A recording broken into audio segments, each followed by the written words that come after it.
glory for that. And Lord, I come to you tonight just praying, Lord, that we make the right and the just decisions, Lord, for the benefit of our county and Lord, to give you the glory. Most of all, Lord, bless and keep us, Lord, as we continue about your work, for we ask it in your holy name. Amen. Mr. Pickman, if you would, please. Attention, salute, pledge. I pledge allegiance to the flag of the United States of America and to the republic for which it stands, one nation, under God, indivisible, with liberty and justice for all. Next item on the agenda is the ethics awareness and conflict of interest reminder. I ask you guys to look at that. If anybody has conflict of interest, please let us know now. We have none. Are there any additions or changes to the agenda tonight? Chairman, I have a few to add tonight. Under items for discussions, I would like to add item 11H. And that's going to be an SDR amendment number 1. The second addition I would like to make would be item 11I, and that's going to be the schedule for the 2025 Board of Equalization and Review. And the final addition is going to be item 11J, and that'd be EDC board appointments. Please and thank you. Okay, are there any others?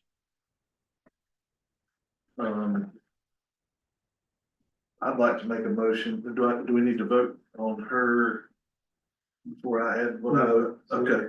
So Yes, with consent, Mr. Chairman, you can do all of these as one motion, and do all items together. excellent.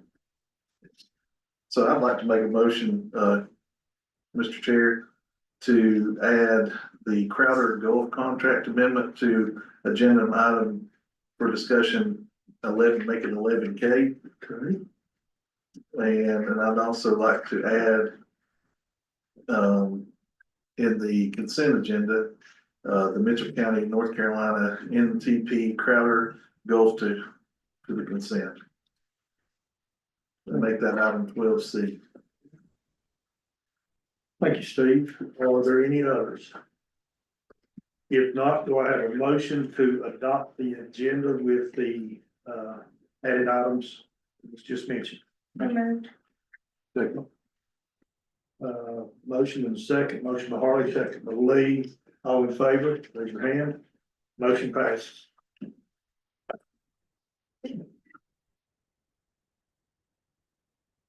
Okay, we'll now go to approval of minutes. I'll do them separate, January 21, 2025 regular session. Do I have a motion to accept? I'll make the motion. Do I have a second? Second. All in favor? The next one will be January 21, 2025 closed session minutes. Do I have a motion to accept? Make a motion. Do I have a second? Second. All in favor? Motion carries. Next item is public comments. I don't see anybody listed for public comment. So we will move on to item 10A, tax collector's report.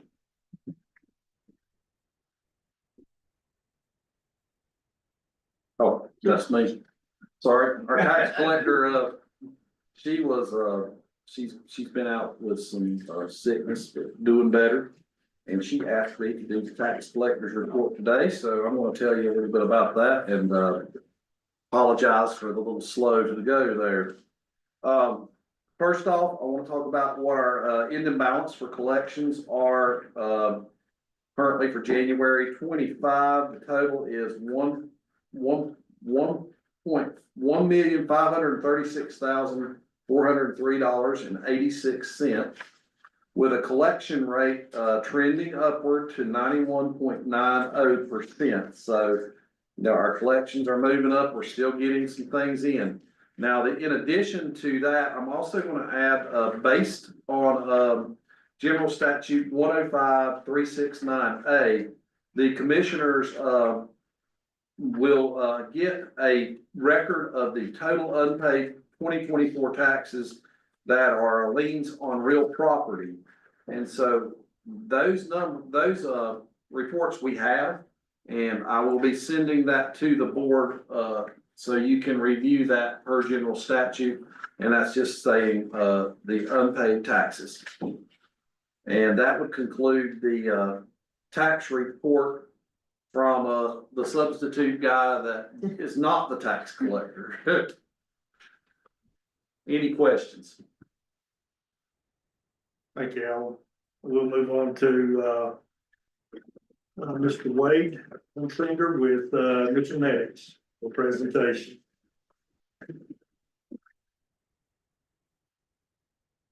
All right, thank you all for letting me come.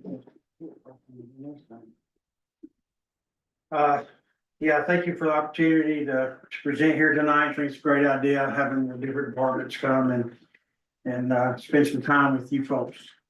My purpose tonight, threefold, just to give a brief description of our service, to give a brief update of the things that have changed since March of 24, and to give a brief account of what we've done to recruit new medics.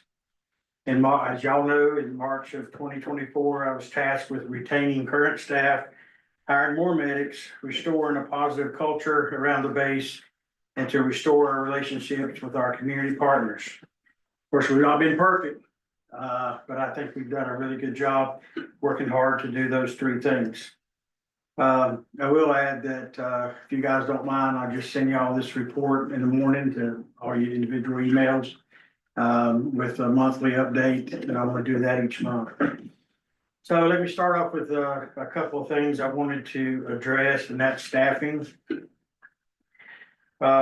Starting with staffing and talking about recruitment and retention. A couple ways we've done that is we've started a visible pay structure where it's incentive pay for different certifications and degrees and that kind of thing. So a person could see the base pay and they can know if they do this, this, and this, they know exactly what they're going to make. And that seems to be working.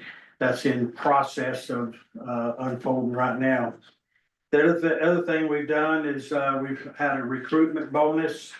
For example, if you're a 5+ year medic, we've got a recruitment bonus of $4,000, and that has helped catch a few.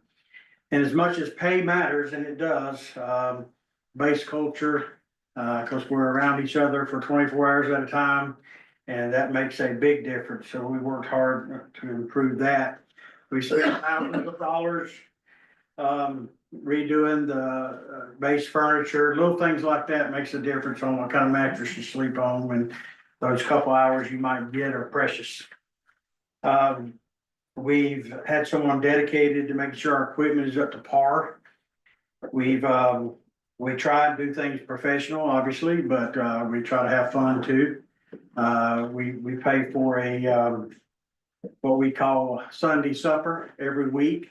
And that's helped us just hang out around the table more and kind of have some good time together.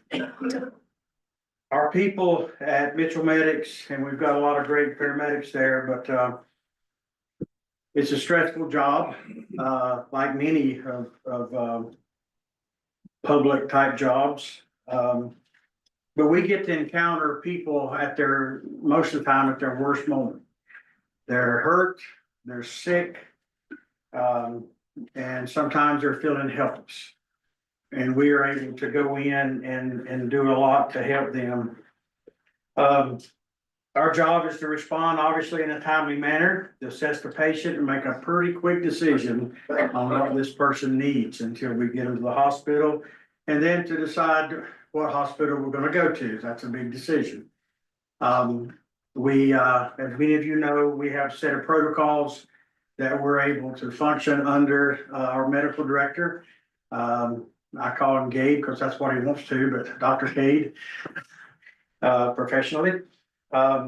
We're able to do those, and we're able to be able to move between the protocols to find out what we need to do, and also the procedures that we need to do to help someone. So I think for the most part, one of the things that I'm trying to teach is situational awareness. It seems like not, I don't think, most, not too young people in here, but it seems like the younger generation has a harder time with situational awareness. You gotta think about who's around you and that kind of thing. So we're working on that. Currently, at Mitchell Medics, it takes 11 crews. A crew is a 2-person team. So we have, A through K shift. And again, I'm gonna send all this to y'all in your email, so you don't have to, worry about that. But, so that takes 22 people to run our shifts, and y'all know we work 24, 48 shifts, and then in a 6.5 week period, you throw in a couple 24/72s, and then we get a 6-day break. So that makes it a little bit easier on the staff, but it takes 22 people there. Of the 22 people, currently, we have 18 paramedics and 4 advanced EMTs. We've got 4 additional, but we've got 14 part-time paramedics. And then we have 4 advanced paramedics that are kind of what we say are in the pipeline. So we've been interesting with that. So we're got I think a sufficient number there, and we're still working on some. We've got I am counting the 2. I've got that much faith in them. They'll be taking the state test in about 2 weeks. And so they started as basics and advanced, and come to work for us when they were advanced, and now they're getting ready to be paramedics. We've got a great relationship with Mainland Community College. We've got a couple EMT basics working for us now. They ride in 3rd person. One of them's funded through a grant. One of them we're still fishing for funding. But we're invested because we have to invest in these folks, because a couple of the medics, not like myself, are getting older and be retiring here in the next few years. It sounds like we're in a good spot though, like you said, we got 18 paramedics. Yeah. I mean, how is that relative to like McDowell or Yancey or Avery? I mean, are we? Well, Yancey's in pretty good shape. They were down 2 medics, and they just hired 2, one by stealing one of ours. So we might be at the county line taking pot shots at Yancey, I don't know. But Seems like we're in a good spot though. I think we are. I mean, we've been able to hire several. And like I said, that 18 number is counting the 2 that's gonna test in 2 weeks. So they may not make it. If they don't pass the test, they may not make anything. No, I've got confidence in them. I mean, they've worked hard. It's not an easy thing to do. So when those 2 tests in 2 weeks, we'll have 18 medics and 4 advanced. So they're pretty good. We utilize our part-time medics to fill in as much as possible. They take priority over everything. Of course, like I said, with the paramedic crisis in the country, it's McDowell's running a lot of medic basic trucks. Avery tries to do what we do, medic in advance. Several other counties, like I say, Yancey's in pretty good shape, but it goes around. One county raises the pay and people goes over there, and then the county left, they raise the pay, and it's kind of and we've got one now who'll be leaving in March, but he'll be an RN. So he's worked hard for that, and so. But I think we're in very good shape, and we're very pleased.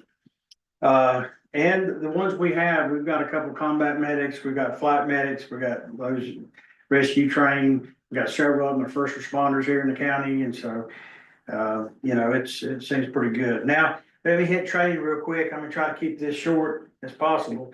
Our training, our certification, we have required in-service training every month.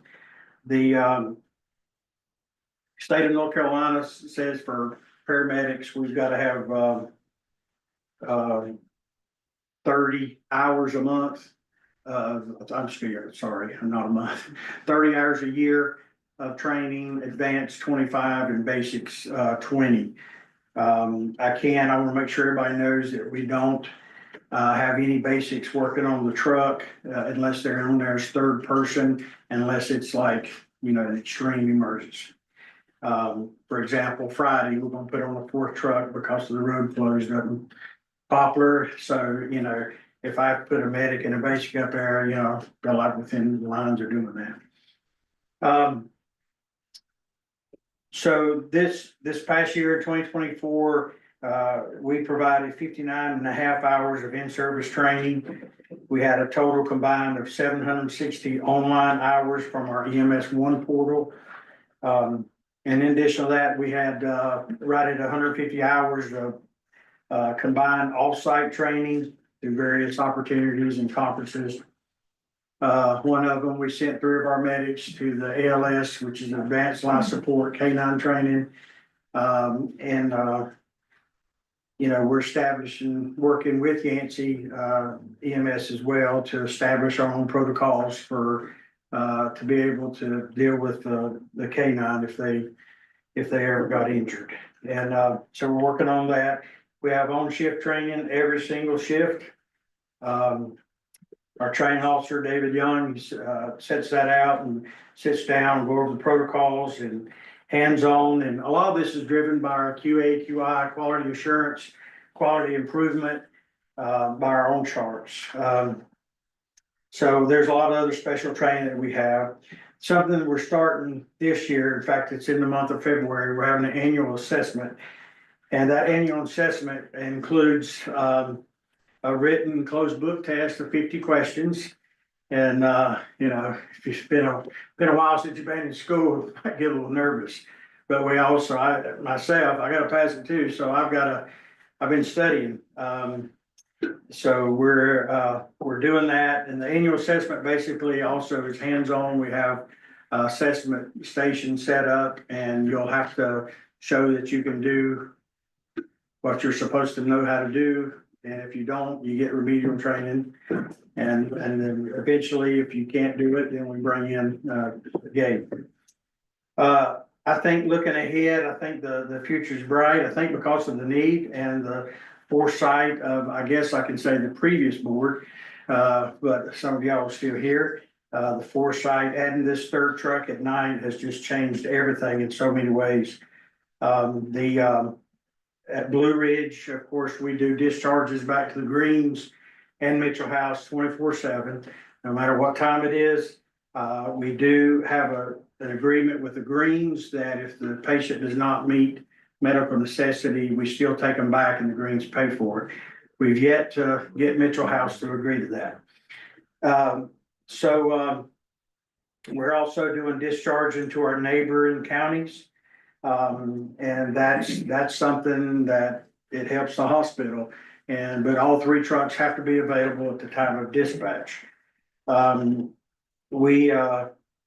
I know several at the hospital said that certainly helped in decreasing, their time there in the ER. You may or may not know, Yancey County or Avery County do not take their patients home, nor do they take them to facilities. So we take a lot of patients to, Smoky Ridge, Yancey House. We took one to Cranberry House the other day in Avery. That's something that we're just able to do. It helps the hospital out and it gets them where they need to go. Of course, we're doing red and oranges 24/7. Amber, the nurse manager at the ER, and Dr. I always said Dr. Gabe. Dr. Gabe certainly lets us, they cut the yellows off at 3 o'clock, at 3 a.m. Kind of get rid of those wee hours of the morning on something that's not going to be dealt with till later on. The month of January here, our call volume is up. We had 312 calls in the month of January. And so that, we keep going at that rate. We've been, 3,500 calls this year. I will point something out to you real fast and I'll be done. Because so many times we make decisions based on the procedure we're able to do. Jeff, we talked about this a lot. But I noticed, that, in 2024 we did 4 RSIs or drug assisted innovations where you have to have 2 paramedics present. In order to do that, we did 11 innovations. And, you know, as far as the future, I mean, we still, want to see a community paramedic, program in this county. And we'd love to be able to add a BLS convalescent truck. And I've been talking with a lot of the different facilities, and hopefully we'll just get everybody together one day and be able to get that, because that'd be a great blessing for the county. Could you explain to the new board members what BLS is? Because you throw a lot of terms out there that they may not know. I'm sorry, And they might basic not. life service, BLS is basic life service, and ALS is advanced life service. So, BLS will keep you alive. ALS does some things that can reverse what's going on. Any other questions? I have another one. Is your shift changed 8 o'clock? Yeah. What time do you plan on sending the truck down there before they close the road?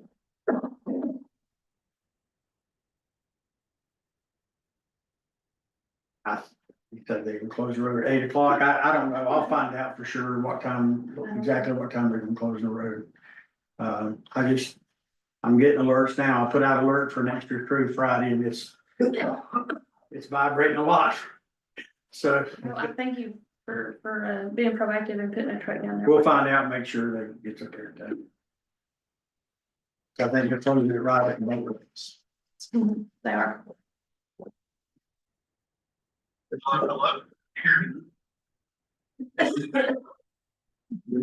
Good. All right, thank you, sir. Okay, we'll go to board reports. Mr. Blevins. I have one. Back to my notes here. Last week, I attended along with Commissioner Harding, the Fire Prevention and Recovery Coalition. And that's the substance and abuse opioid correlations.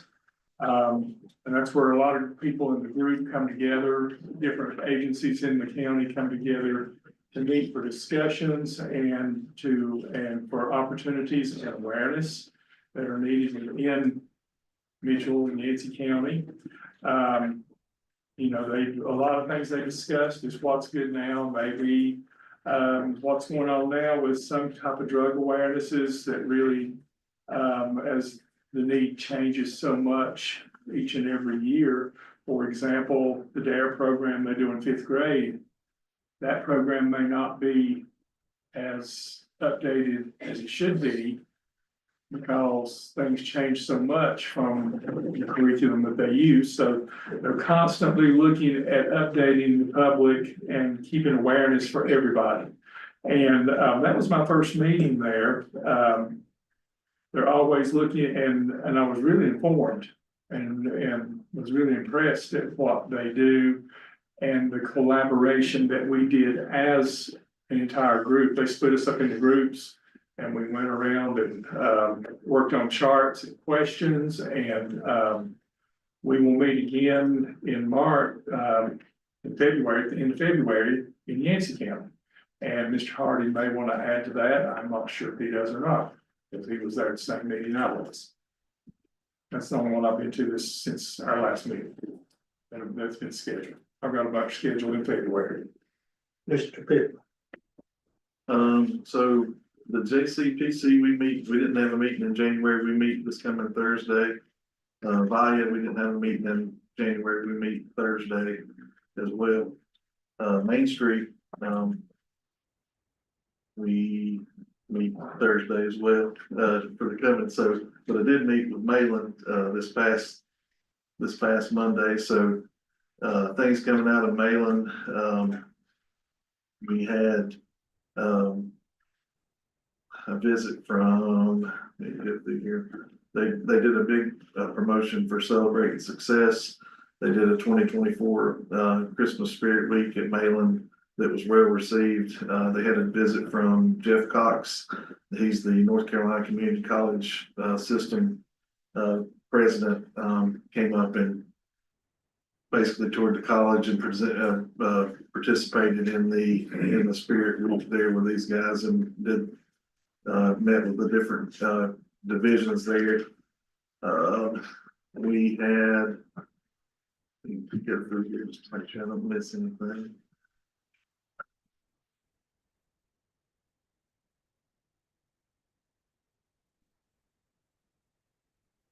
Dr. Borders, you know, he's announced his resignation. They're working through a search committee for the next president up there.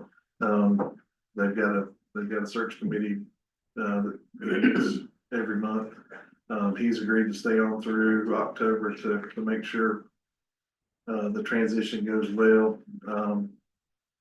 He talked about they're paying down their debt on if you remember, they had a note for the project that they've got out there with the new buildings that they've been doing, the foundation.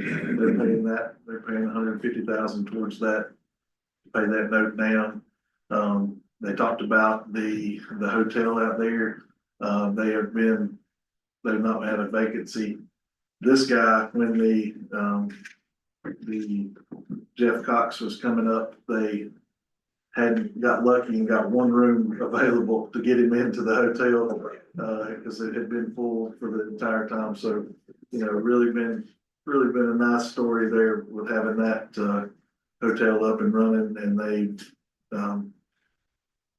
you know, we're seeing a lot of benefit. I know with this board give a lot of money to help that, and there's Spruce Pine did as well. Sure I'm not missing anything that's here.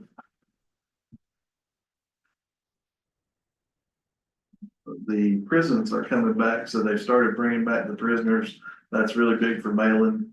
That enrollment number goes up because as they're able to get back into the prisons, that allows Malin's census to go up. They've not fully open yet. They have been bringing them back in small waves, is my understanding from the meeting. But hopefully by the spring semester, they feel like they'll be back fully back into the prison up there as well.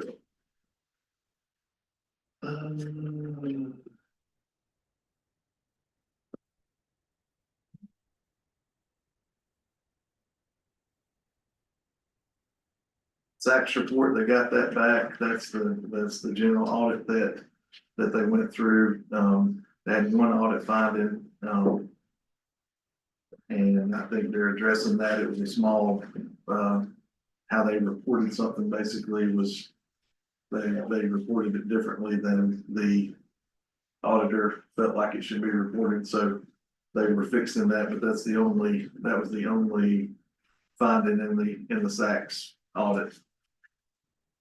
The YMCA construction is going well. They're scheduled to have that complete.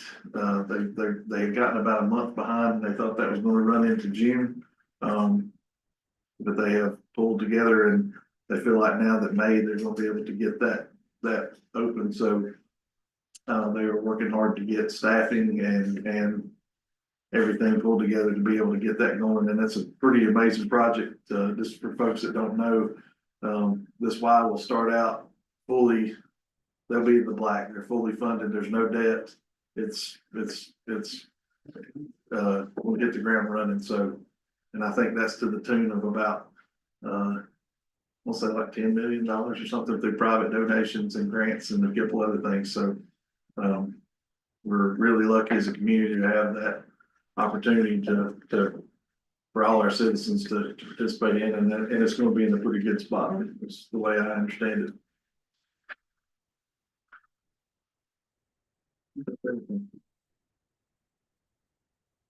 Mr. Ellis.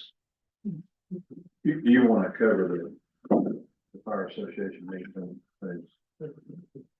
I'll let you do that. Okay. Okay. But I did attend my first EDC meeting a couple of weeks ago. I think it was the first meeting that EDC had in some time, maybe since, maybe May, I think that's what I told her. It could have been March. But there was good attendance.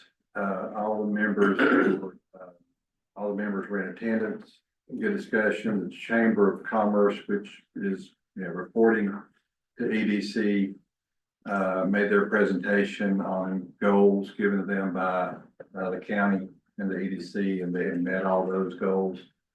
They were working toward, a strategy, a plan for, the chamber for 2025. And then, for the EDC, we discussed, the future, since they've been kind of stagnant and without an EDC director, I guess, since late last year or sometime in 2024. Next steps for EDC, I think that, the big question is how to move forward. We had a good meeting, talked about potentially looking to fill the position that Matt Ford had up until just last year. We have another meeting scheduled for this month, for later this month.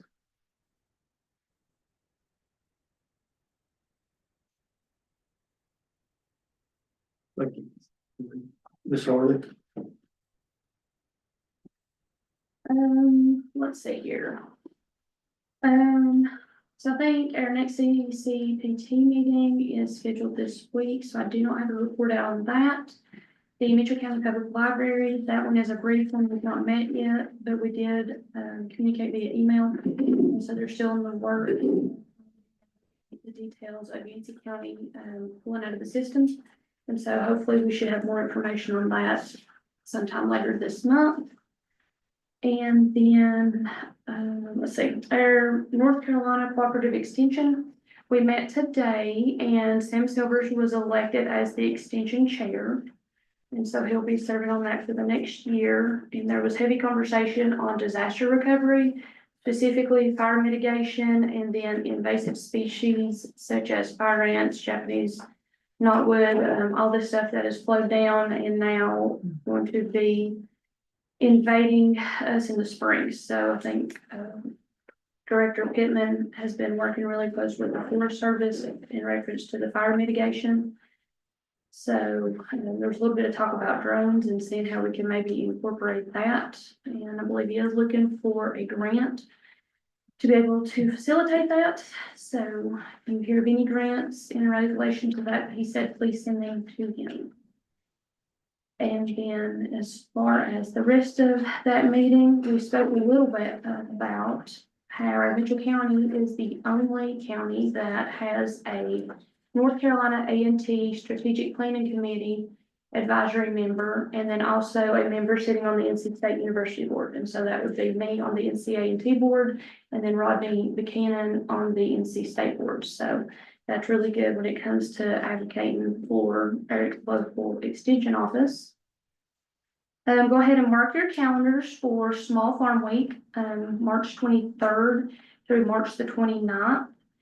If you know any specific farmers that wouldn't care to do a little blurb, video blurb and talk about their farm, let Brandon know. I think he's going to be working with Kelly Jones a little bit in the ag tourism sector and to see what conversations come out of her ag tourism summit. So I'm looking forward to that. And then I'm really excited to talk about a young gentleman named Dawson Silvers. So he is going to get to go to the National 4-H shooting competition, and that's going to be in Grand Island, Nebraska. So I've never been there, but it is a little bit expensive to go. I think it'll be up to about $3,000 for him to go. So not to put anybody on the spot, but I request that everybody on this board donate $25 to help send him there. And so all those checks can be made to the Mitchell County 4-H with a memo of Dawson Silvers. Dawson Silvers. And may just tell me if Mitchell County 4-H, is that correct? Okay. I think it's always really good to see young people getting involved besides video games. So I'm always very excited about that. A little bit of a summary for our 4-H clubs. They had 118 enroll in the clubs, 118 enrolled in after school, and then 63 enrolled in the summer program. And so those numbers, considering with the hurricane and everything, I feel like those are pretty good. They're setting a really high goal. For this next go round, and I feel very confident with both of our 4-H agents that they can achieve that. And so, let's see, there's one more thing. Director Pittman did say that he's working for trying to get a grant with the High Country Council of Government for a mobile laptop classroom, and so that would be able to serve different agencies in the county, especially like going out to the senior center and providing hands-on computer experience and kind of getting them up and trained on whether it be a Mac or the other PC, whatever. So that was everything that we covered today. And then in your emails, I didn't want to waste a lot of paper, so I sent it to you guys. You can check it out later tonight, but just as a reminder, the Tourism Development Authority, Kelly Jones is doing her tourism stakeholders meeting. And so that is February the 13th. If you guys want to go ahead and get registered. All you have to do is just shoot her a quick email, and it's on that flyer that's in your email. But breakfast will be served, and it's at 31 Cross Street. So if there's anybody in the audience, please go ahead and get signed up, or if there's anybody on the live stream. And this is basically for all the people related to tourism to just come and get some information and how to move forward in 2025. And so some of the speakers that she's going to have there is going to be Jen Barnhart, I believe. Is that her name, Alan? She's from Run Mountain. And North Carolina Wildlife, Visit NC. So we're really excited to have somebody from Visit NC come up here. And then also Blue Ridge Parkway will be in attendance. And so they've got a few different breakout sessions that people can attend. And finally, I have a brief NCACC update. And so for Lee and Dale, I don't know how much you know. I printed out a few things and put them in your box about what the NCACC is, but essentially the NCACC, it equips county leaders with the tools and the expertise they need to, navigate complex issues that we face on a regular basis. And so the board of directors is made up of 50 representatives, and I believe 48 of those are county commissioners, one's a county manager, and one is a NCACC staff member. And so I was blessed with the opportunity from Commissioner McNeil back in the fall, nominated me to be the District 14 representative. And so I do serve on that board currently. And so our district is 14, and that's made up of Allegheny, Ash, Avery, Mitchell, Yancey, Watauga, and Wilkes. And so another date to put on your calendars, because I would like for all of you guys to please be in attendance, is our district meeting. And so that's going to be on April the 24th. And that will be from 5:30 to 7:30. And just to kind of make it a little bit more centralized for the district, we are going to be holding it up there in Avery County at their extension office. And so that is where, I don't remember if you guys went last year or not, but I've got the address. It'll be on your invitation. I'll put it in your mailbox. So it Philip said that we could use the facility for free since it's a bigger space. The date is April the 24th. And so I'll get those printed out and put them in your mailbox. But just a little bit about the association. There's different services that they offer counties. And so like the property and liability, workers' compensation, risk control support, they offer several different technical assistance. And so like the opioid settlement, finance, emergency response and recovery. And I know Mavis can advocate that anytime that they have a question in the finance office, they always seem to be really good about calling and responding and getting them anything that they need. But they also offer strategic planning support. And then also in your emails, you'll find the NCACC legislative goals package. And so it does break down their top 5 legislative goals that they are working towards this year. And if you guys have any desire to serve on these steering committees, there are several of them for you to choose from.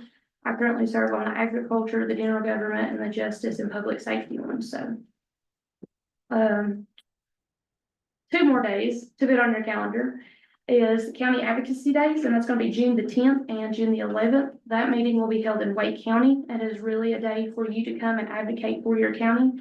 I attended last year, and we had a few people from my region that went. I think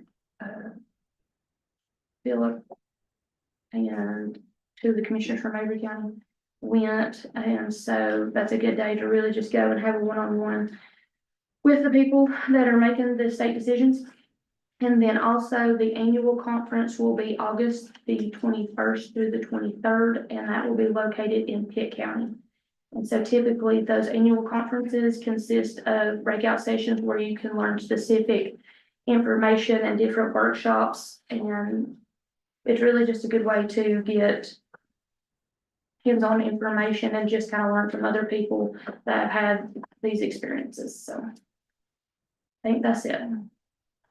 Did you get all? Okay, so I think you folks see a county commissioner doesn't come to 2 meetings a month. So, and all of us work up here, so we have to take time away from our job to attend all these meetings, to do what we need to do, to keep updated on the county. I've got a few. Ralph House at the golf course was a meet and greet, a lot of good discussion, a lot of these things I'll talk about tonight.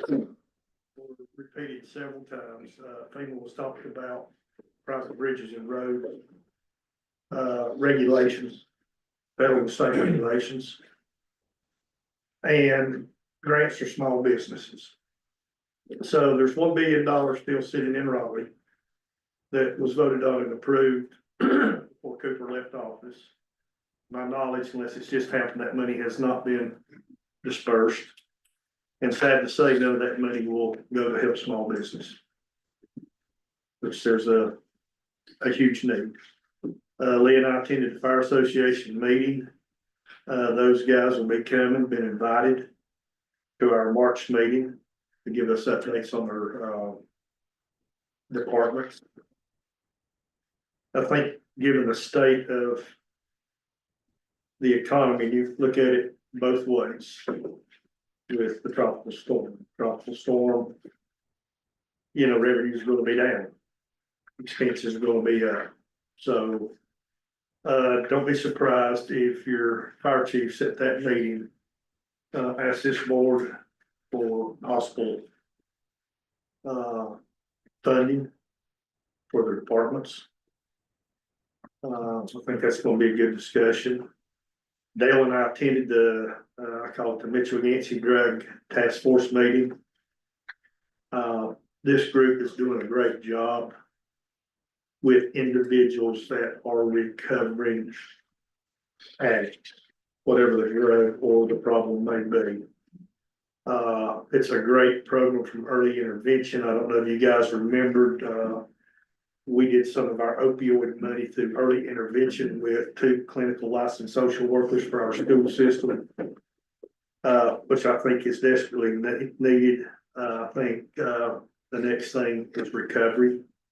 You know, where is there help for recovery if you are someone that's having a situation that you're fighting this addiction? One thing we talked about a little bit in our breakout, and at the end of the day, somehow if we can get the pamphlets out, the bulletins out, posters out, whatever you want to call it, within our school systems. Whether it be in a locker room, whether it be in a gym, whether it be in a bathroom, whether it be in a hall, give these kids a resource that they can secretly have access to. So if they're struggling, and it was pointed out, and I can't remember the percentage, Dale, the number of kids that are struggling, it was above 70%. It was 70, I think it was 78%, Okay, if I'm not mistaken. so it's above 70%, almost 80% experience abuse, mental or drug abuse at home. It was very, very high. Yeah, And that was one of the biggest issues that's one of the biggest issues. so, you know, a lot of these young people, you know, I mean, little kids too. They don't know where to go, what to do, they're scared, they're afraid, they need help, but they don't know where to go get the help. So we're gonna try to make this resource more available. We'll have, of course, have to work with the Board of Education to make this happen, but I think it's something that we desperately need. Chuck Edwards, all of us were in attendance at the afternoon session County manager, myself and Harley was and Steve was at the first session at 10 at Mayland. And that's what gave us a opportunity as one-on-one elected officials to talk. To him, it was, I think we'd all agree, it was a little bit more relaxing and informational session, than the afternoon session where a lot of general public came in. Some of that got, I don't want to say a little bit heated, but maybe a little bit heated with some of the questions. And again, we talked about private bridges and roads, FEMA. County manager addressed it at 10 o'clock, release some of these federal regulations, let us that know what to do and are equipped to do it within our community, do it without continually have to jump through hoops in the process being delayed for so long. And then I again mentioned there at Mayland, grants for small businesses. And he informed me, and I expressed my frustration about that and the $100 billion sitting in Washington. So he had informed me that he had signed a bill, and I think I'm correct on my number, 17.6 billion. That would be going to help small business. Of course, we got to jump through some hoops in Washington before it gets to Raleigh. When it goes to Raleigh, then the state will have to decide how to issue the money. So, good news, but very frustrating. It seems like we get our hopes up, we give out information, and we get kicked in the teeth because of bureaucracy at a higher level. Attended EOC with Alan Friday. I thought the FEMA representative was very good. Again, private roads and bridges came up to try to expedite this process. And I think the problem is these folks, or the folks from Raleigh, or the folks from Washington, don't understand what a mountain communities, private road or bridge is. And the importance of getting that private road and bridge back in operation, because you're not only talking about a young person trying to get out to get to school in good or bad weather, you're talking about an EMS situation where we cannot get an ambulance to those folks and no telling how far they may have to hike in or ride them out on a side by side. And I hate to say, if their house catches on fire, it's gonna burn down because we can't get nobody to it. So we got to speed this process up, and Alan he pitches that about every time he gets a chance to pitch that I'm there. And thanks to John Masters, I got to tour the new law enforcement center Friday afternoon. Very proud of that. State of the art. There are a few hiccups and punch list that's going to have to be done before I think that we'll be satisfied with the finished product. But that's all for me. Sorry to keep you folks along, but this is the information and what we do on a weekly basis. It seems like my Tuesdays and my Thursdays are booked. I didn't work last Tuesday. I didn't go to work last Thursday. I got to work at 12 o'clock on Friday. Thank God I'm self-employed, or I'd have been fired. But I'm gonna have to get me another job because I can't make enough money on the regular job to get by. So, it's part of it, but that's it. If there is one more thing, I forgot to write it down. I knew I would forget if I didn't, but, any businesses, it was that grant I told you about, Yes. the 30 million that come through the governor's office. You can find more information about it on, Springfield Main Street or the chamber's website. So, and I believe that is, you qualify for up to 25,000. If you made under $1 million, if you made over $1 million, you can apply for a grant up to 50,000, I believe. Yeah. So, I forgot, that was. And thank you for pointing that out. Okay, we'll now go to 11, items for discussion. So we don't want to drag this thing out of course. But I don't want anybody feeling uneducated, commissioners or public, so we will go over these. After the presentation, I can vote on all at one time, is that correct, Mr. Attorney, or vote on these ones separate with 3 exceptions? For each item that you have for discussion, each resolution or item would require a separate vote. Separate vote. thank Yes, you. sir, thank you. Okay, have the information on. Sorry. It's not the first time. Now, Jeff, on your consent agenda, you can do all those at a time. Yes, and that is correct. On the consent agenda, you can do as a group, but the items for discussion would need to be taken separately. Okay, I wrote my information down wrong. My apologies for not getting it. No, you gave it to me, I just wrote it down wrong. Okay, resolution by the county of Mitchell to direct the expenditures of opioid settlement funds. Alan, if you can touch on this, I'd Just touch appreciate on it. that. So, the last meeting, you all will remember that you were, moving forward with, working with the school counselors and trying to work with a 2-year contract term. So as we move that forward, this resolution keeps us in line with our, legal requirements of the administration of the opioid funding.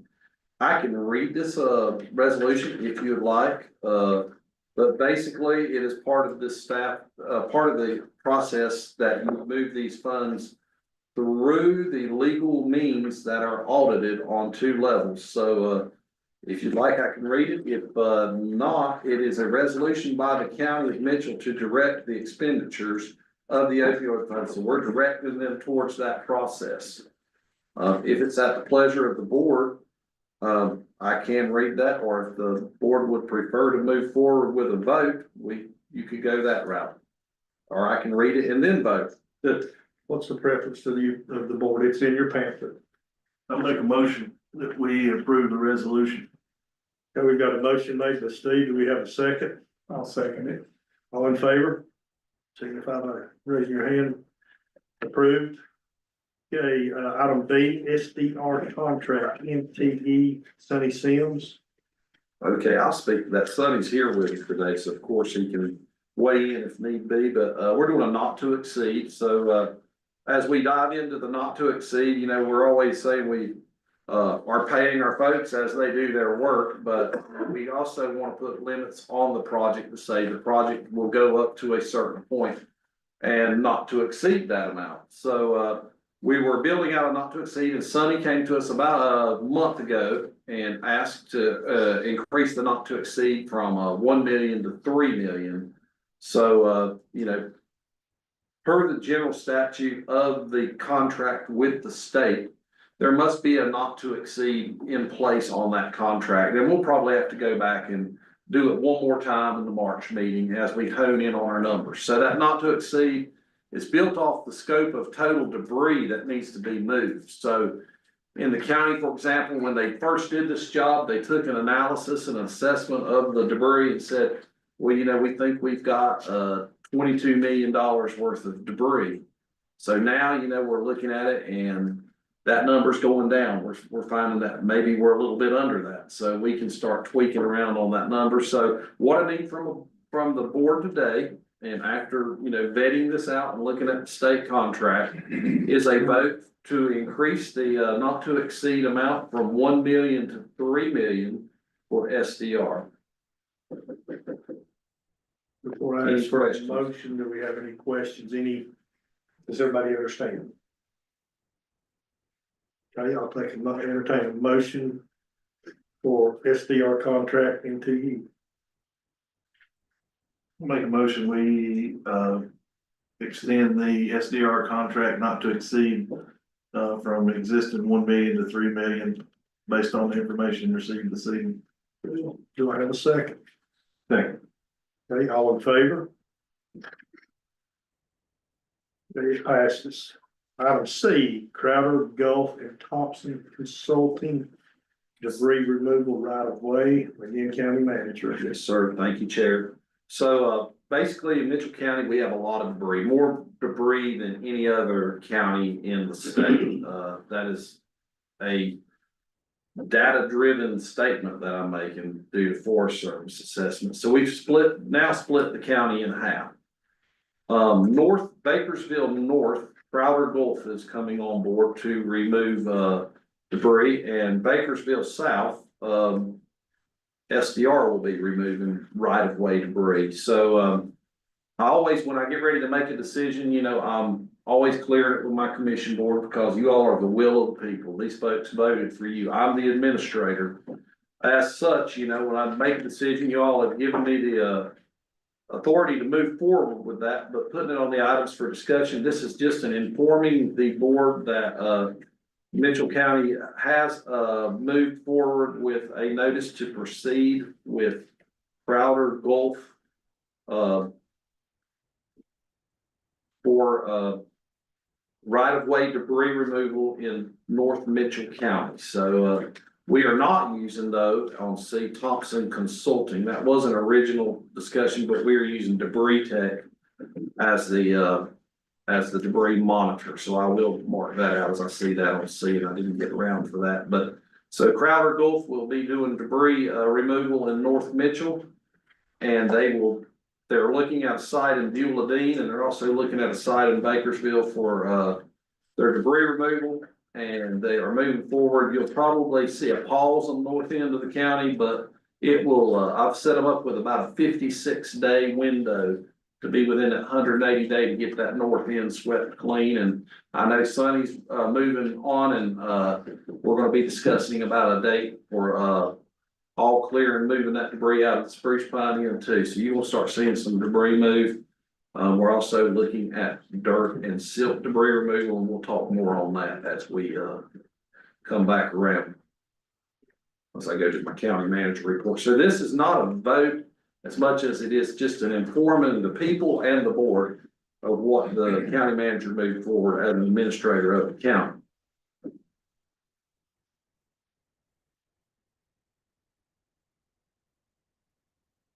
Yes, sir. This doesn't necessarily require action of the board.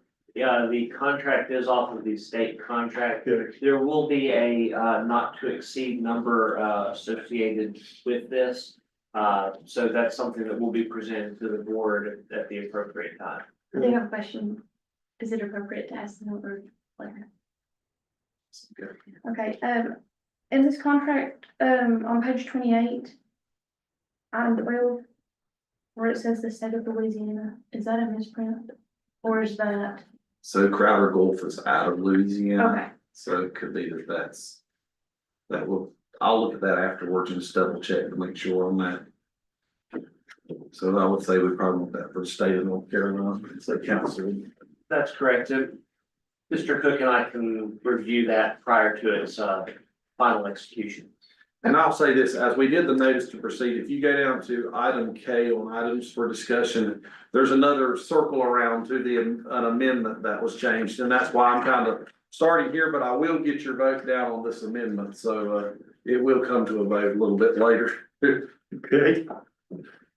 So we're gonna move on to D, Hunt Gillett and Associates, HGA, a comprehensive disaster recovery management service group. Alan, you're up again. Yes, sir. Thank you, Chair. We are looking as we go into this disaster. One of the things that a county needs to do is have some proactive planning, because a disaster, though it be a very bad situation, there is a lot of money and a lot of funding that you can direct into your county if you know the ways to go after it. There's also a lot of responsibility on the audit side of disaster management. So this HGA group, and they're with us here today. We've got two representatives with us here, so they can always chime in. I said, if I'm butchering it, you know, y'all just jump right in there. Mavis can too. But basically a disaster recovery management services company, we put out an RFP and went through the procurement process, and the finance office and myself really like the services that HGA is providing. one of the things we like the most is that they are giving us a pre-audit. So they do this, they move it through FEMA. They help to make sure whenever we do an invoice that's related to the storm, it lands on their desk before we pay it, so we can make sure that it's set up correctly to get that FEMA reimbursement, because we don't want tax money, where if it's a clerical mistake and then your tax money has to go back and pay that invoice as a citizen. You don't want that. So having that financial lift capability of HGA is very, very intriguing to us. We also are, liking the fact that they can position us on some of this grant money that's coming down the pipe. They're a bigger group, they work with FEMA, they even have a fire mitigation, experts that are at their disposal. So this group right here was highly recommended by our, PDMG folks, that's our program managers assigned by the state. We had, two of them were very high on them as they helped us go through the folks that were applicants on our RFP. So we are asking the commission board for permission to select HGA as our comprehensive disaster recovery management services company for Mitchell County. And if you have any questions, we can get HGA to chime in since they're here, or if I know I will chime in, but we've been trying for a week and we're very, very, hopeful. I was gonna say, Mavis, what is your, from the finance department, does it make it a 100%, it's so much stress off of us, knowing that we've got experts here. And this is way beyond anything that we have ever done. And it's not just the financial side, they're helping Alan with the debris questions, and they're, gonna help us with mitigation. They're gonna help us for years down the road. CDBG. And CBDG grants for people in the future. There's just so many opportunities, and trust me, we're gonna be dealing with this for the next 5 years, so we need somebody to help with that process, and that knows the system, and that knows who to work with, and how to get our projects through the system. So we're definitely 100%, finance is definitely on board. And Mr. Chairman, if you do select this company, I would ask you to approve the contract subject to attorney review. I believe we'll have some, but I think will likely be minor changes that we'll need to iron out with the company before it can be executed. So I'm gonna follow the attorney's direction here on D. I'll take a motion to approve pending attorney review. I'll make a motion. Do I have a second? second? All in favor? Okay. Okay, Rise Construction, Rise Restoration for tax, sheriff, transportation, building. County manager. Chair. So, as we talked over the past, meeting, office space for our, departments is at a premium. It's at a premium in a lot of the counties that Helene hit. And one of the quick fixes to that is getting these offices, fixed back and open, even if it's for a few years. Having a place for our folks, getting them out from down here in the hall. By the way, today, I think the temperature got up to about 77 degrees in their office with the computers working and all the stuff, even with our HVAC. So getting these folks into an area where they can properly serve our citizens is of utmost importance. So in the last meeting, we were moving forward with, taking some bids and looking at the options to get that building back and moving. And some of the things that we encountered was when you put your staff in a building, you have an obligation to do air quality testing before and air quality testing after, to make sure there is no legal issues with molds or anything in that building. So, having to do that, brought in a few things into the picture of making sure that we're covering our legal basis to have them a suitable work environment. But basically, we're wanting to move forward with Rise Construction to do that job. And we also know that, you know, that job will not fall under it'll fall under the level to go out for formal bid. But we also know that, you know, we're working around, some numbers that still aren't quite definite. But what I need for the commission board today is for us to move forward. Rise has put forward some estimates in there, and they're falling within the realms of keeping us under the formal bid process. And we just got our last one today. That stuff is in the commissioners' emails. So knowing the background of Rise, knowing they're working with us on our rec facility, knowing they have a good reputation moving forward, and their numbers are right on par, but we know the quality and we're familiar with them, makes them our selection that we would like to move forward into this building restoration. What is their turnaround time? I don't see that. So they were talking like they were, depending on when we say yes to them, about 3 to 4 months, probably on the 4 month side. Yep, so we can get these folks back in May. That was something that they said that if we say to go ahead, they're gonna start moving some folks into the building, start doing some work in demolition ASAP. Mr. Chairman, if I may ask a question of the manager, did we obtain 3 informal bids for this project? Yes. And are they our lowest responsive Yes. bidder for that? Mhm. And Mr. Chairman, I know you have a quote, we need to prepare a contract. If you approve them, and if you would make any approval contingent upon a contract to be drafted. Okay. Yes, sir.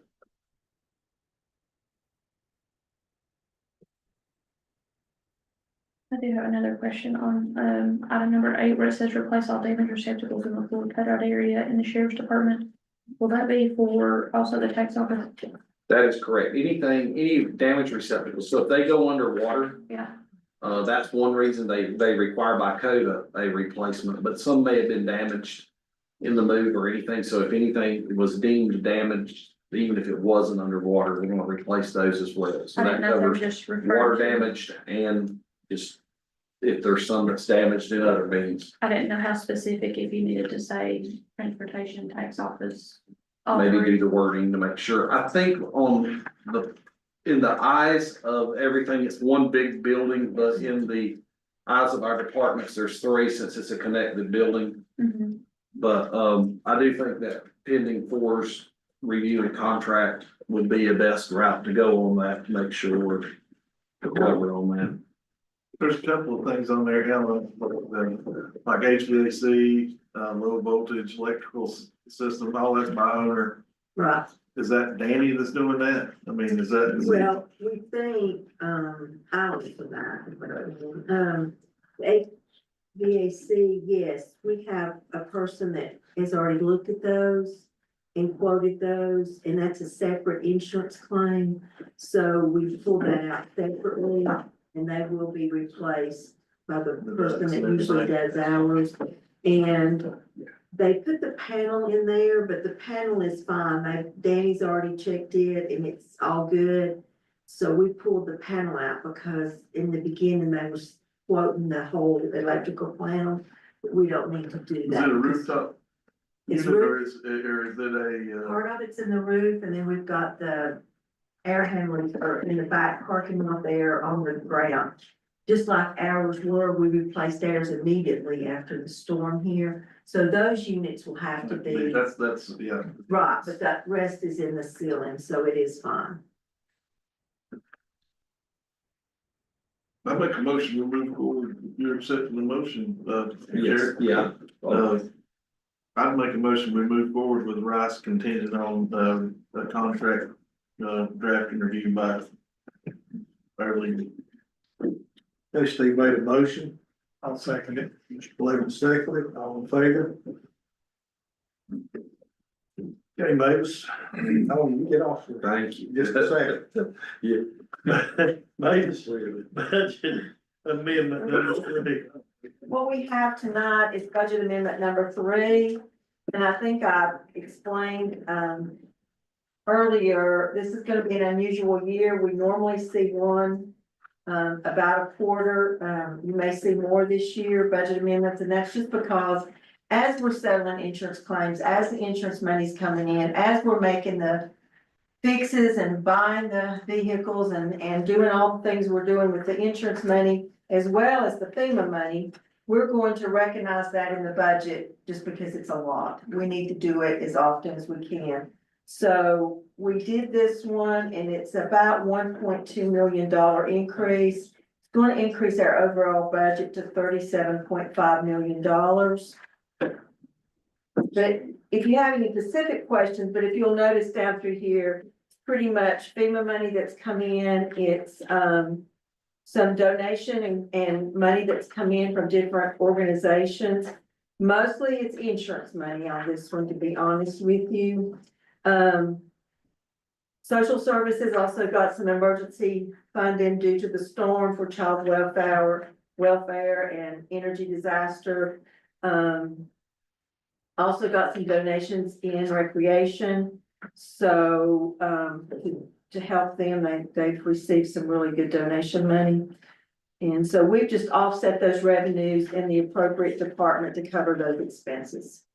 I think the key thing too is that the budget, yes, it's 37 million, but it's really not 37. No, it's really not. For folks that are out there, we just have to We're track. looking at about 10 million in disaster right now so far in this budget.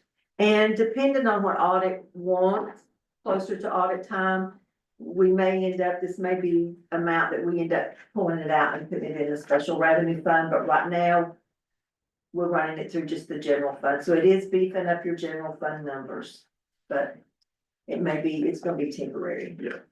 Okay, that's all I have for budget amendment number 3. Do I have a motion to pass, budget amendment number 3? So, Second, Second. all in favor? Okay, we'll move on to reappointment of trustee of Northwest Regional Housing Authority. Alan, you will speak I'll on this. speak to it. So back in November, I think mid-November meeting, Commissioner Clayton Roberts, they were talking about board appointments and he expressed his willingness to continue to serve on the Northwest Housing Board.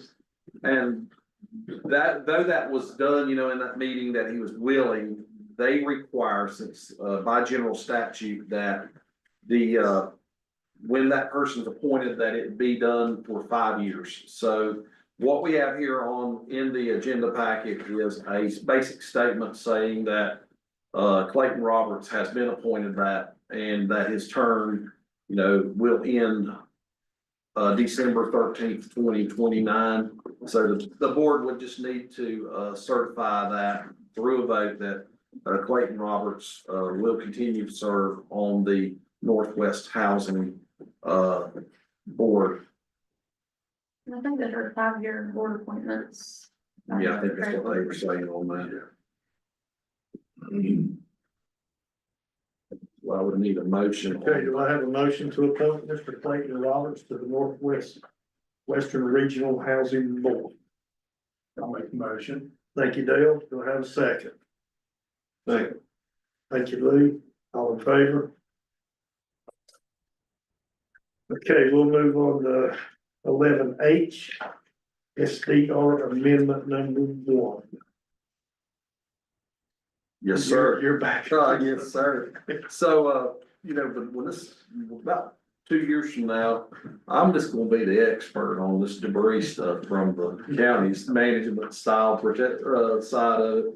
So the state has increased the, payment for, the payment schedule for debris removal due to the fact that in the, zone of Helene, there is a lot of contractors and there's a lot of competition. And so the rates that were set on that state reposition contract are no longer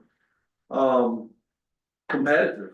So the state has allowed that the debris removal schedule increase in order to get debris moving. So, STR has, submitted amendment number 1. So basically the board is, since we started in on a state preposition contract and it was under the old schedule, this is changing that contract. The board just needs to vote that they approve SDR amendment number 1.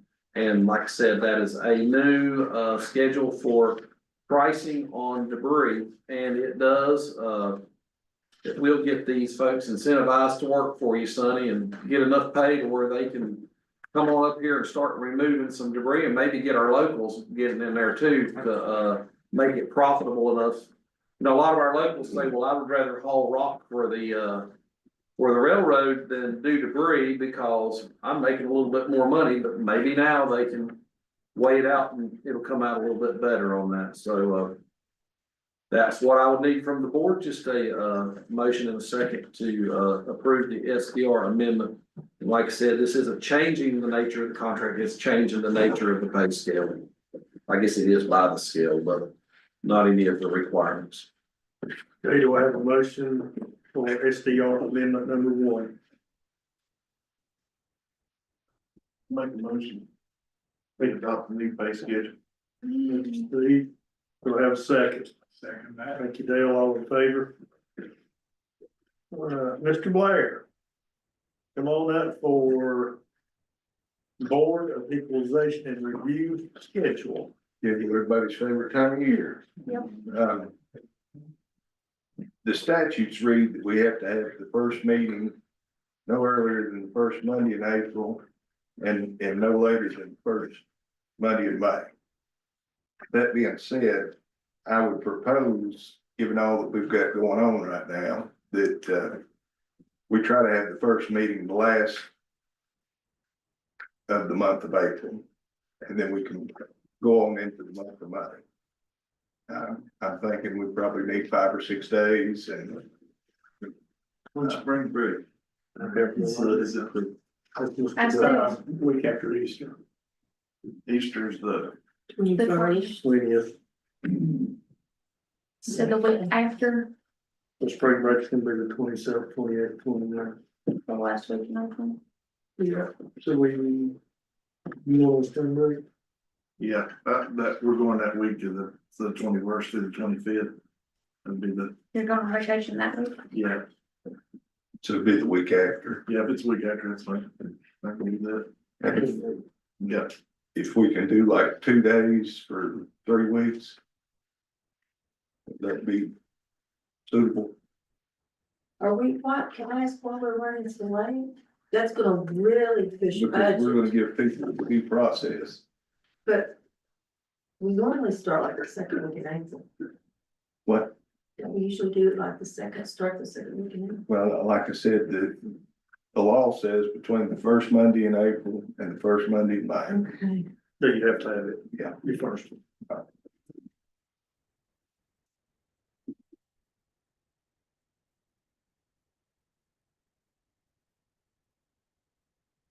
The dates? Is morning, afternoon, both? Discussion, questions? What days new board members gonna be participating, and if so, they might need to know what they're needing to block out on that. So, would you explain to the new board members a little bit about what they're getting themselves into? Annually, That's already the way to put it. Scary sound? Okay, good deal. Yeah, annually, we have appeal hearings regarding property taxes, even in non-reappraisal years. Of course, with the disaster hitting, we very well might have an uptick in appeals, I don't know. Until we get notices out to people as far as the changes that we're proposing on assessments of damaged property now. That being said, as long as we're falling in that time frame that the law requires, we're gonna be okay. And my best estimate is gonna be 6 days is what we made. I think you were asking what days of the week, or maybe that. Right. Yeah, so one quick question for Mavis, when do you tentatively, do we need to schedule budget? Well, that's gonna really be pushing the budget. We'll have to look at the schedule. I have to present the well, I don't. Alan has to present the budget to the board prior to June first. Yes. Because we have to have that time for people And so to it's gonna know. be hard to get numbers. Usually I get numbers from the tax office around the first or second week in May. Because usually we do ENR a little bit earlier in April. So we're gonna have to, we'll have to look at those dates and schedules. Do you, Once you set the ENR, then I'll have to look at the budget schedules. so at least 2 budget meetings? Well, you'll have to have in May prior to presentation. Mr. Chairman, historically, the Board of Commissioners has served as its own board of ENR. By statute, this board can appoint a board of ENR, that doesn't necessarily have to be the commissioners if you choose to do that.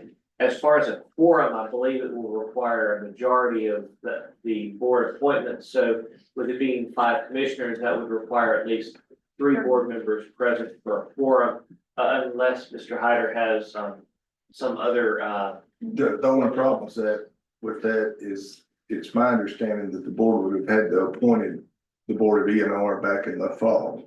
yes, but if they've not appointed a different board to do that, that is something you can do, going forward in the future. For this board, I think it would need to be the board of commissioners. But yes, sir, I believe you are correct in that. But we only have to have 3. 3 commissioners, so we break it up. For everybody to get 2 meetings. You can't complete a morning session, you Yeah, can't half do day it morning, straight. just after you come after those. We try to work around everybody's schedule, I mean, hopefully we can make that work. Yeah, when did you say spring break was? Spring break is 21st, 20th, Sunday between, the 21st through the 25th. And then somebody through Friday right there. What I'm thinking. I think before two.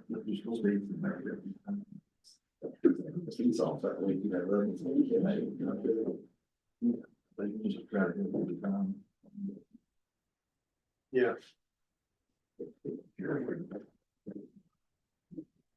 Okay, let me throw something out there. I've heard what you said, I've heard what Mavis said. It's gonna be a busy time.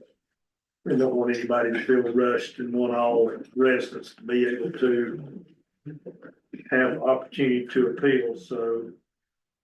Is every commissioner gonna be available except Steve, the week of spring break? Are you gonna be here there, or are you gonna be all be here? Harley? I'll be here part of the week.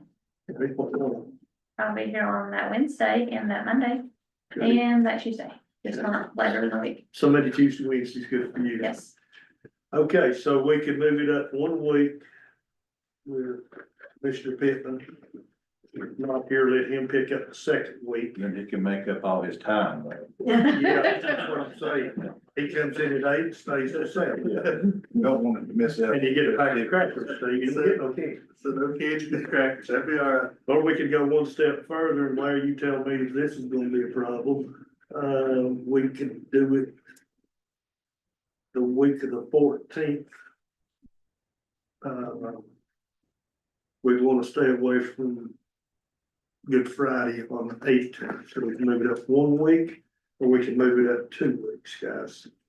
So we move it up a week. You're gonna have the 20th, or the 21st, 22nd, 23rd, the following week, 28th, 29th, and 30th. And the following one in May would be the 5th, 6th, and 7th, possibly it'd be over.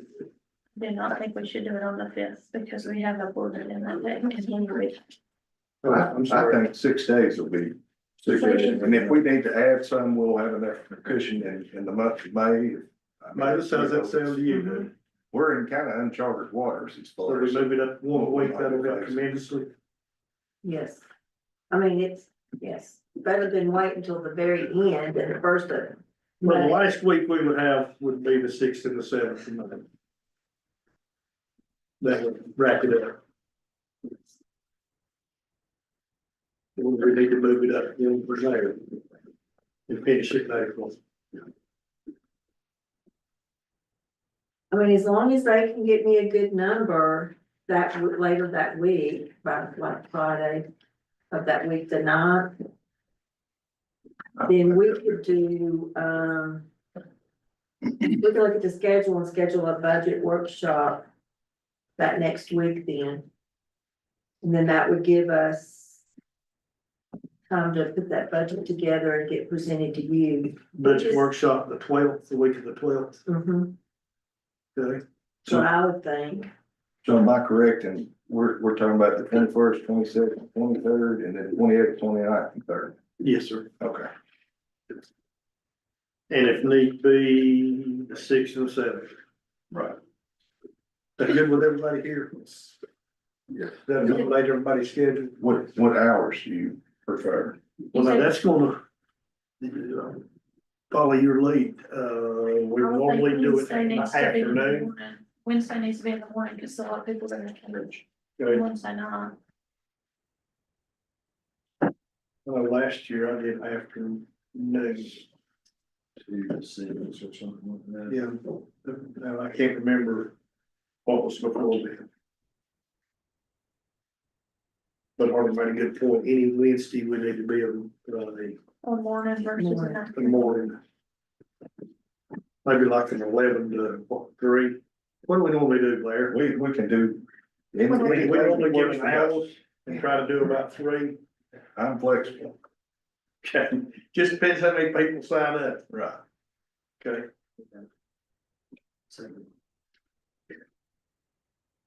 Do 11 to 3, those 2 days. On Wednesdays. Is that good with you, Harley? Yeah, so what time on the 21st? I'm gonna put it in On Wednesday, the 23rd. That's 23rd. yeah, 11 to 3, And the 30th. and the 30th, the same thing. How about the other 4 days?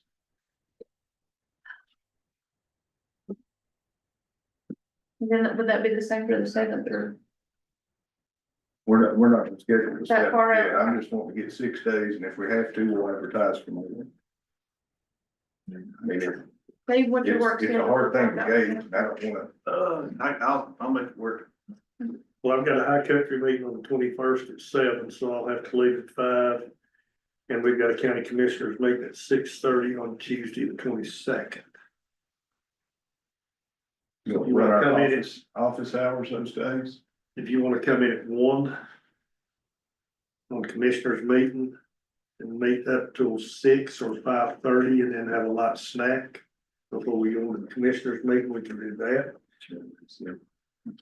If I'm down for the 21st, as long as I'm out of here by 5 o'clock. Cause I gotta go be in Boone by Saturday. 22, what was our time on that? We hadn't made it, okay, was the thing. I mean, we could come at lunch, we could come on the 22nd, which is the commissioners meeting. We could do 12:30 to 5:30, that would give you an hour between, Which room are we doing this in? that's gonna be a good question. Well, the reason I ask is because there's a TDA meeting that day, and so TDA has been relocated down here, so I don't know if that's problematic. What time's their meeting? One, How many got any room stretchers? I seen at the top of the historic courthouse, I mean, you could go in there if y'all. if the elevator's working, it's gotta be ADA Yeah, compliant. there's your elevator issue So they there. got trapped in it last week. I think it's working, but I'll have to double check that, so, if not there. So The 21st, 22nd, 28th, and 29th, 12:30, 5:30. anytime this boardroom is open, you could stack them in the hall and do the boardroom here. I mean, it's not ideal, but we're in a flood in the storm, so. What if on Granted, the I've got- 21st you did 11 to 5, would that be? But Jeff has to leave by 5. Yeah, we'll go 11 to 5. Jeff, are you good with that? Yeah, So what's the first date? The 21st? The 21st. 21st is 11 to 5. What about the 28th and 29th? 11 to 5 those Let's keep days? the same schedule. 11 to 5 and Blair, typically, how many people do you have coming in after 5? Is there people doing their work schedules? Not usually, not if you're serious about doing On the 22nd, so I put down 12:30 to 5:30 on the 22nd. let's do the same thing on the 28th and 29th, 11 to 5. And 12:30 to 5:30. didn't catch what you guys said. You said 21st ENR is 11 to 5. 11 to 5, on the 22nd, 12:30 to 5:30. The 23rd, 11 to 3. 28th, 11 to 5, 29th, 12:30 to 5:30, the 30th, 11 to 3. Okay. It's the same for the following weeks. Yeah. Just try to keep it simple. Harley, we may just, get with Kelly and see if she can schedule that TDA meeting, maybe somewhere As long as she. out in Spruce Pine or something, yeah. As long as she posts a notice about the meeting location change. Right, she'll because be I'd on. rather keep this, the ENR consistent. Yeah, we don't wanna get the public confused. It's not a lot. That's right. Everybody good? Think so. Okay, I guess we need a motion and a second. Is that correct, Yes, sir? sir, that is correct. Okay, I'll need a motion for P and R for the scheduled dates. I'll get my worn out thing at, April 21st, 11 to 5. April 22nd, 12:30 to 5:30. April 23rd, 11 to 3. April 28th, 11 to 5. April 29th, 12:30 to 5:30. And on the 30th, 11 to 3, and I'll put that in the form of a motion. Second. Or I'll entertain a motion, I'm sorry. For those dates. Put it in the motion. Mr. Chairman, as a small board, you can make motions. Okay, I'll make a motion, Steve's gonna second, all in favor?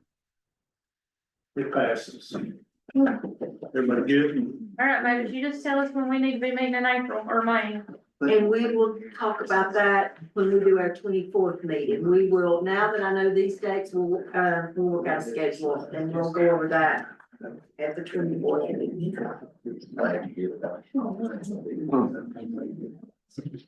Okay, we'll move on to EDC board appointments, Mr. Lee Ellis.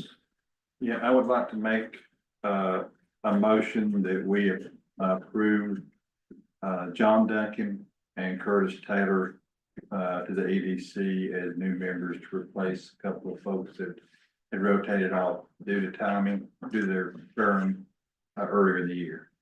Well, you're those board appointments for 3 years. Those board appointments, I believe, are for 3 years. One's for 3 years and one's for 1 year. I Okay, believe. and they were for actual board seats, not advisor seats. That is correct. Okay, And Mr. Ellis, would you specify which one you want to have the 3-year seat and which one you want for the 1-year seat? I need to look at the bylaws. I am not sure which one we talked about. I did look at the minutes. But I think that so we're doing this now. I got us out of whack because I was gonna do this during the board reports. I didn't realize you couldn't work that in, so sorry about that. that's But- okay. But on this, I really think that the EDC was looking for their approval, and then I could come back and report and confirm. Yes, sir, we'll need to just clarify for the minutes, which one that is, if that could be, We can take a quick recess real quick, if we need to look that up. yes, maybe you could take a quick recess, or, you could make the appointments with the terms subject to vote at the next meeting as to which period. Yeah. We'll take a quick 5-minute recess. Okay. For recess. Second. Make a motion to take a 5-minute recess, please. 5-minute recess. Thank you.